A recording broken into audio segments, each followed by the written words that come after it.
بات کروں تو مجھے سمجھ میں آتی ہے بات, میری بات آپ کو سننی پڑے گی, اس لیے کہ اگر فرض کریں کہ میں ناظم تھا میں کہوں تو دیکھیں میرے پاس جو ہے وہ پھر اگین وہ آ جاتی ہے, میرے پاس جو ای ڈی او ایجوکیشن آ رہا ہے وہ پروونشل گورنمنٹ سے آ رہا ہے, میں اس کو نہیں جانتا, وہ اپنے اپوائنٹمنٹ لیٹر یا ٹرانسفر لیٹر لے کر آتا ہے, میرے سامنے کھڑا ہوتا ہے کہ سر میں جو ہے آپ کا ای ڈی او ایجوکیشن, وہ 17 گریڈ سے اوپر کا آدمی ہوتا ہے, وہ وہاں سے ٹرانسفر ہو جاتا ہے, وہ چوری کرے, وہ ڈاکہ ڈالے, وہ گوشت اسکول چلائے, وہ چرس بیچے اسکول کے اندر, میں اس کا کچھ بھی نہیں کر سکتا تھا ایز اے ناظم, اس لیے کہ میرے پاس وہ اتھارٹی نہیں ہے اس پروونشل گورنمنٹ کے افسر کو آئے ہوئے, جو افسر آیا ہے اس کو ٹرانسفر, پوسٹنگ, ٹرمینیٹ, سسپینڈ کرنے کی. میں اس کی برائی دیکھ کر چیف سیکرٹری کو, چیف منسٹر کو خط لکھوں گا جناب, ایک آدمی میرے سامنے چوری کر رہا ہے, ایز اے ناظم میں بات کروں جب میں تھا تو میں اس کو خط لکھوں گا, پھر وہ خط پہ اگر ان کا صاحب کا جو ہے وہ موڈ ہوگا تو میرے خط پہ وہ ہٹائیں گے یا نہیں ہٹائیں گے, اور کبھی بھی نہیں ہٹائیں گے, اس لیے کہ جس آدمی کی میں شکایت کروں گا وہ کبھی بھی نہیں ہٹے گا.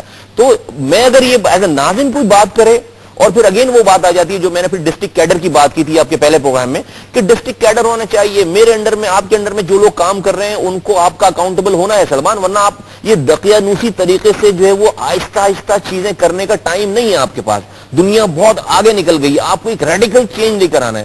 وہ ریڈیکل چینج کوئی ای ڈی او, کوئی ناظم, کوئی ڈی او, کوئی سرکاری افسر لے کر نہیں آ سکتا. ہاں وہ ایک بتائے ہوئے ویژن پہ, ایک بتائے ہوئے طریقے پہ کام کر سکتا ہے. میں نے کیا کیا اپنے اس دور میں, میں نے ہیلتھ کمیٹی بنائی, میں نے ایجوکیشن کمیٹی بنائی, ان ایجوکیشن کمیٹی, ہیلتھ کمیٹی کے لوگ جو ہے میں نے پرائیویٹ سیکٹر سے والنٹیئرز لیے جو کہ ایجوکیشنسٹ تھے, جن کو علم کا, تعلیم پھیلانے کا پتہ تھا, جن کے پاس نالج تھی.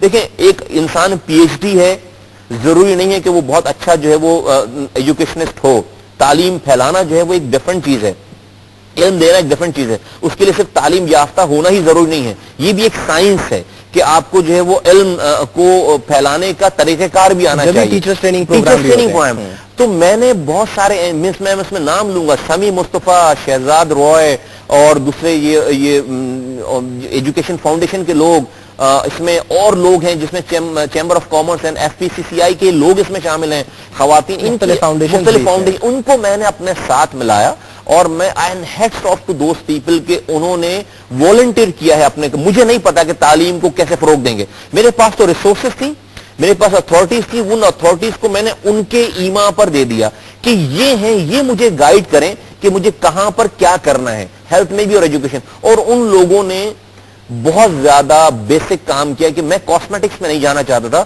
میں 10 اسکول بنانا چاہتا تھا جس 10 اسکولوں میں جو ہے وہ لوگ اپنے بچوں کو بھیجنے کے لیے سفارش کروائیں, ایسے اسکولز بنانا چاہتا تھا, سرکاری اسکولز. اور اللہ کا شکر ہے کہ 135 اسکول ایسے ماڈل اسکولز جو ہے وہ تیار ہو گئے. جب میں ماڈل اسکولز کی بات کرتا ہوں تو ان کی دیواروں کی صرف میں بات نہیں کر رہا, میں وہاں پر ٹیچرز کی تنخواہوں سے لے کر, وہاں کی ٹیچرز ٹریننگ سے لے کر, وہاں پر بچوں کو لباس سے لے کر, ان کی کتابیں, ان کو کھانا کیا دیا جا رہا ہے, ان کو میل کیا, اس طرح کا پورا ایک پیکج تھا سارا, جس کے اوپر ہم نے جو ہے وہ ابتدا کی ہے. جب آپ خود ناظم تھے تو آپ نے جا کر وزٹ کیا, آپ کو معلوم ہوا کہ گوشت اسکولز ہیں, کچھ کرنے کی کوشش کی ایسے گوشت؟ دیکھیں کراچی میں جو ہے وہ گوشت اسکولوں کی جو ہے وہ پرابلم نہیں ہے بہت زیادہ, 1% بھی پرابلم ہے.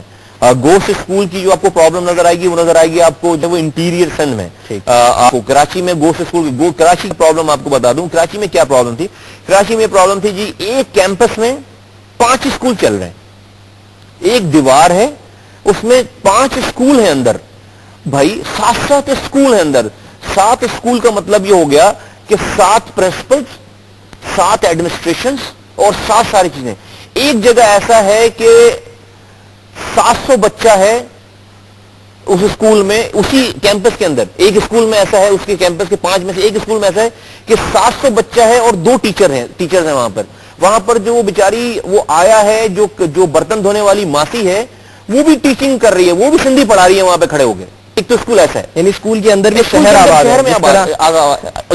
اسی کیمپس میں دوسرے اسکول میں آپ جائیں گے تو 35 بچے ہیں اور 15 ٹیچر ہیں اس کے اندر. وڈ یو بلیو دس کہ 35 بچے ہیں دوسرے اسکول میں, ایک جگہ 700, ایک جگہ 35, اور وہاں پر 15 ٹیچر ہیں, دوسرے اسکول میں 2 ٹیچر ہیں. یہ اور ایسے بھی اسکول ہیں کراچی میں جہاں پر ایک کلاس میں 10 سے زیادہ اسٹوڈنٹس نہیں ہیں, ایسا بھی ہے.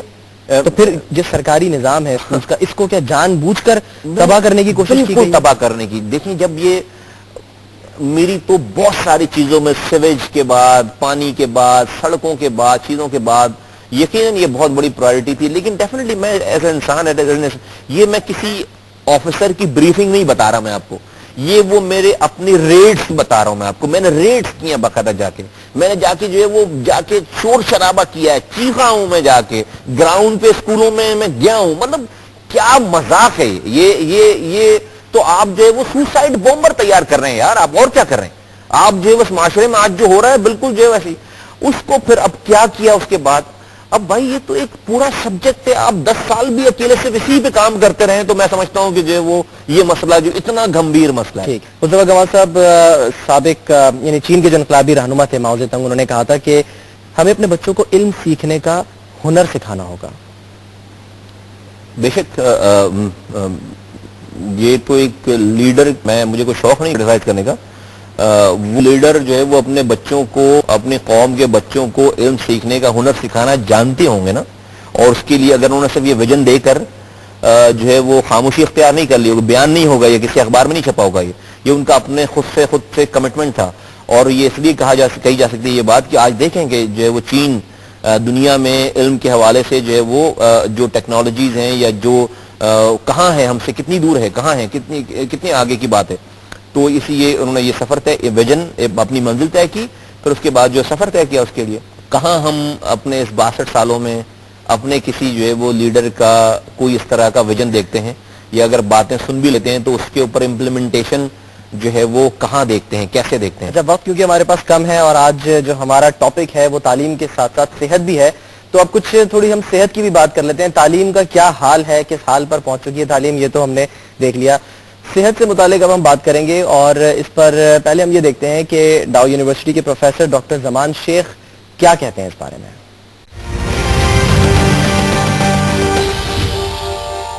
دیکھیے اس میں دو چیزیں ہیں, ایک تو بجٹ ہی کم ہے, بہت بجٹ کم ہے. اور میں ایک مثال دوں گا کہ ڈائبٹیز کے مریض پہ پاکستان میں $25 ایک سال میں خرچ ہوتے ہیں, صرف $25 ڈائبٹیز کے مرض کے لیے. پوری یہ آئی ڈی ایف کے اسٹیٹسٹک ہیں. انڈیا میں $54 یوز ہوتے ہیں, ڈبل سے بھی زیادہ. ترکی میں 5,000 سے زیادہ ہوتے ہیں, اور یون کنٹری میں تو 20-30,000 سے بھی زیادہ ہوتے ہیں. تو ہمارے یہاں صرف $25 استعمال ہوتے ہیں. اس طرح بجٹ جو بھی ہے سرکاری اسپتالوں کا, مگر وہ بھی صحیح طور پہ یوز نہیں ہو رہے ہیں. یعنی ایک تو بجٹ ہے ہی کم, اس میں بھی کچھ نہ کچھ ایسے یعنی مس ہیپن ہو جاتے ہیں کہ وہ بجٹ بھی صحیح طریقے سے عوام تک نہیں پہنچ پاتا. نہیں, سچ کہہ رہے ہیں, جو کہہ رہے ہیں بالکل سچ کہہ رہے ہیں. لیکن حالت اتنی خراب جو ہے وہ کیوں ہے, وجوہات کیا ہے بنیادی؟ بجٹ تو ٹھیک ہے کہ ایک بجٹ جو ہے وہ, لیکن بجٹ مختص تو کیا جاتا ہے. یہ ان باتوں پہ اتنی زیادہ گفتگو اور بحث ہو چکی ہے کہ اب اس میں سے ہمیں کچھ جو ہے وہ پرابلمز, یہ نہیں کہ ہمیں آئیڈینٹیفائڈ نہیں ہے, پرابلم تو سامنے ہے نا ہمارے. اب اس کو حل کون کرے؟ اب یہ کوئی آسمانی جو ہے وہ قوت تو آ کر حل نہیں کرے گی, یا کوئی نیبرنگ کنٹری سے بھی کوئی آ کر جو ہے وہ آپ کے مسائل حل نہیں کرے گا. بھئی اس ملک کے آپ کے گھر میں کوئی پرابلم ہوگی تو آپ کے گھر کے سربراہ آپ ہی حل کریں گے نا, یا پڑوسی آئے گا آپ کے مسئلے حل کرنے کے لیے. تو ابھی بھی بھائی اس ملک میں اگر یہ پرابلم ہے, اور یہ بیسک پرابلم ہے جو کہ آج کی ترقی یافتہ معاشرے میں ان چیزوں کا ذکر بھی نہیں ہوتا, وہ دنیا چاند پہ جا رہی ہے, اور ابھی ہم جو ہے وہ سیوریج کی لائنیں ڈال رہے ہیں شہروں میں, گٹر لائنیں ڈال رہے ہیں, ابھی ہم پینے کے پانی کی لائنیں ڈال رہے ہیں, گاؤں گوٹھوں دیہاتوں میں نہیں, شہروں میں جو کہ آپ کا ریونیو انجن ہے. تو اتنا گیپ ہے, دنیا چاند پہ جا رہی ہے اور آپ جو ہے وہ سیوریج لائنیں ڈال رہے ہیں, پینے کی پانی کی لائن ڈال رہے ہیں. آج آپ بیسک ہیلتھ کی, ایجوکیشن کی بات کر رہے ہیں. بات یہ ہے کہ آج کلوننگ ہو رہی ہے دنیا بھر میں, دنیا نئے انسان پیدا کرنے جا رہے ہیں, جانور پیدا کر رہے ہیں, پتہ نہیں کیا کچھ کر رہے ہیں سارے. ابھی ہم جو ہے وہ پرائمری ایجوکیشن کی بات, تو پہلے اچھا کوئی ایشو نہیں ہے, قوموں میں ایسا وقت آتا ہے, لیکن جو پرابلم ہے میرے حساب سے, جو پریشانی ہے, پرابلم یہ ہے کہ پریشانی پہ پریشان نہ ہونا, یہ میرے لیے سب سے بڑی پرابلم ہے. اگر کسی مسئلے پہ پریشان نہ ہونا, ڈسکرپنسیز ہونا ایشو نہیں ہے, چیلنجنگ ورلڈ ہے یار, ہر جگہ پہ پرابلمز ہیں. آج دنیا کی ترقی یافتہ ممالک بھی جو ہیں ان کو بھی پرابلمز ہیں, ان کو بھی بہت ساری چیزوں میں پرابلم ہے. لیکن ہمارے ساتھ جو ایشو ہے, جو میں سمجھتا ہوں کہ جو ہمارے ساتھ ایشو ہے, وہ ایشو یہ ہے کہ 62 سالوں سے ہم یہ ساری باتیں کرتے چلے آ رہے ہیں, ہم پریشان نہیں ہیں. آج تو آپ کا ٹی وی ہے, میڈیا ہے, چینل ہے, ہم یہ باتیں بھی کر رہے ہیں, ورنہ یہی باتیں ہم کسی گلی کے نکڑ پر بیٹھ کر, کسی چوک پہ بیٹھ کر رہے ہوتے, ورنہ آج لوگ پارٹیسپیٹ کر رہے ہیں, پہلے یہ نہیں کرتے عوام. آج تو کم سے کم اب ہمارے پاس یہ ٹائم آ گیا ہے کہ اپنے مسائل پہ سب سے پہلے تو پریشان ہونا شروع کریں, اور جب پریشان ہوں گے تو اس کو حل کرنے کی بات کریں گے. اور جب یہ موڈ آ گیا ادھر دماغ میں, رہنماؤں کے, لیڈروں کے, ملک کے چلانے والوں کی پرائرٹیز اس حوالے سے سیٹ ہو گئیں. آپ کو میں گارنٹی کے ساتھ کہتا ہوں کہ دیکھیں 5 سالوں میں پورا ملک ٹرن اراؤنڈ ہو جائے گا. آپ اگر اپنی منزل کی طرف چلنا تو شروع کریں.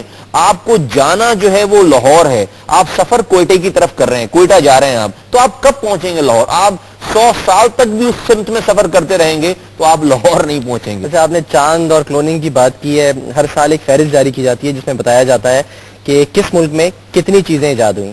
میں بھی اس فہرست کو کوشش کرتا ہوں کہ ہر سال دیکھوں, لیکن پاکستان کا نام کئی سال سے اس فہرست میں نہیں آیا. آپ کچھ پوچھنا چاہ رہے تھے. شیخ عادل, کراچی یونیورسٹی اسٹوڈنٹ. سر میں یہ سجیشن دینا چاہتا ہوں کہ جیسا کہ ایجوکیشن اور health are directly proportional to each other, کیا ایسا ہو جائے کہ ہم ایک شرط نافذ کر دیں ہر گریجویٹ کرنے والوں کو کہ وہ کم وسائل والے علاقے میں جا کے وہاں پر تعلیم دے, تاکہ اس طرح ہماری تعلیم بھی اچھی ہوگی پرائمری کی, اور بنیادی صحت کے مسائل کے بارے میں وہ بتا بھی سکیں گے, یعنی وہ تعلیم دیں گے. تو اس طرح تعلیم بھی اچھی ہو رہی ہے اور بنیادی صحت کی پریونشنز بھی وہ وہاں پر گائیڈ کریں گے. صحیح, بالکل صحیح. اس میں بہت اچھی بات ہے یہ, اور یہ بڑی بیسک بات ہے, اور یہ نئی بات بھی نہیں ہے. دنیا بھر میں جو رورل ایریاز ہیں, جو بیکورڈ ایریاز ہیں, وہاں پر کام کرنے والوں کو انسینٹیوز دیے جاتے ہیں, ایکسٹرا بینیفٹس دیے جاتے ہیں, اور ان کی ایک جو ہے وہ ڈفرنٹ جو ہے وہ ایک سرٹن ایک جاب کی کنڈیشن ہوتی ہے کہ بھائی آپ کو فلاں ایریا میں جو ہے وہ اتنے مہینے سال کے سرو کرنے ہیں سارے. بالکل اچھی بات ہے. اگین پھر گورنمنٹ کا اس میں رول آ جاتا ہے سارا, کہ گورنمنٹ آپ خود سے دیکھو اپنی جان ہتھیلی پہ رکھ کر, پانی جہاں نہیں ہو, جہاں پر بیماریاں ہوں, جہاں پر سیکیورٹی نہ ہو, وہاں پر 100 میں سے 2 افراد جائیں گے, صرف 2% لوگ یہ انسانی کام سمجھ کر اور انسانی ہمدردی میں کر لیں گے. اس سے معاشرہ نہیں صحیح ہونے والا. اگین پھر سسٹم کی بات آ جاتی ہے کہ پالیسی میکرز کو یہ پالیسی بنانی چاہیے کہ جو بھی ان کے پاس امپلائیز ہیں, جو ڈاکٹرز اپوائنٹس ہوتے ہیں, ان کے کانٹیکٹ میں لکھا ہونا چاہیے کہ ہر نے روٹیشن پہ, ہر کسی کو روٹیشن پہ جو ہے وہ 2 مہینے فلاں ایریے میں جو ہے وہ سرو کرنا ہے. تو کسی ایک کے اوپر کوئی جو ہے وہ یہ بھی نہیں ہوگا کہ آپ کسی کو بھیجنے لگو تو وہ سفارش کروائے گا, پھر آپ سے کسی منسٹر سے کال کروائے گا, بھائی میری یہاں کی ڈیوٹی آف کروا دو. ایسے ہی ہوتا ہے نا, آپ جب کسی جگہ کسی ٹیچر کو بھیجتے ہو کسی گاؤں میں, گوٹوں میں, بیکورڈ ایریا میں, تو وہ کیا کرتا ہے, وہ سفارش ڈھونڈتا ہے کہ بھائی وہاں پر, اور آپ کسی بھیجتے بھی اس کو جس کو سزا دینی ہوتی ہے. یہی ہے نا جو جس سے آپ ناراض ہو جاتے ہیں, ان کو کالے پانی میں بھیجتے ہیں, پھر آپ پہ وہ اس طرح. تو یہ پورا جو سسٹم ہے, ہمیں ایک پورا, اور کچھ نہیں کرنا آپ کو. آپ ایک اچھی سی رہائش بنائیں اس علاقے میں, کوئی مسئلہ نہیں. اس کے لیے, اس کے بچوں کے لیے جو ہے وہ جگہ بنائیں اس کی, تاکہ وہ اپنی فیملی کے ساتھ جا کر 3 مہینے جا کر اس کو پیمپر کریں وہاں پر. اور آپ اس کی بیسک, اگر وہ شہر میں کام کر رہا ہے, اس کی تنخواہ میں جو ہے وہ اس کے الاؤنسز میں 10%, 15%, 25% کا اضافہ کریں. جب جا کر جو ہے وہ یہ پورا, اور وہ ویسے ایسا بھی نہیں کہ اسے بھیج کر آپ جو بھول جائیں ہمیشہ کے لیے, نہیں, اس کو 3 مہینے کے لیے بھیجیں, پھر روٹیشن میں یہ ہو, تو ہر کسی کو پھر وہ ٹیسٹ آنے لگے گا, ہر کسی کو یہ جاب کمپلسری, کسی کو برڈن بھی نہیں ہوگا, اور لوگ اس کو فرض سمجھ کے کریں گے بھی, اور اس طرح سے چیزیں جو ہے وہ بہت بہتر ہو سکتی ہیں.